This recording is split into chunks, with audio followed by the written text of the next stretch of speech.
How can Democratic, frankly, I think it's going to take Democratic outrage. And there's a story here that I think is really important. You look at the difference in the response between Republicans who are hysterical that Hunter Biden made $3 million being on the board of a corporation because of his daddy's name, and Jared Kushner, who couldn't even get a security clearance, steering American foreign policy to give millions of dollars worth of weapons to Saudi Arabia after Congress voted no, and covering up for the murder of Jamal Khashoggi, and then taking $2 billion for it. And the Saudis also given Steve Mnuchin $1 billion, and God only knows how much money they gave Donald Trump and is stashed in his money bin overseas. Congress isn't investigating it, neither is Department of Justice. We'll probably never know. So why is it that Republicans tolerate breathtaking levels of corruption and criminality among their elected representatives and cronies, but Democrats won't? I would argue that the reason why is because Republicans, by and large, have bought into the authoritarian mindset.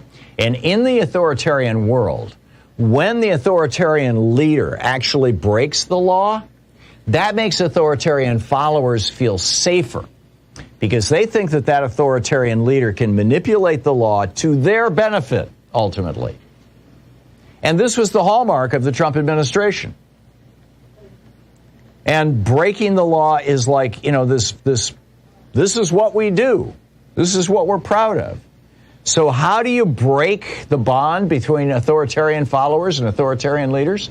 You have to take down the authoritarian leaders. You have to point out their crimes. You have to hold them accountable for their crimes. You have to strip them of their power and ideally, throw them in jail.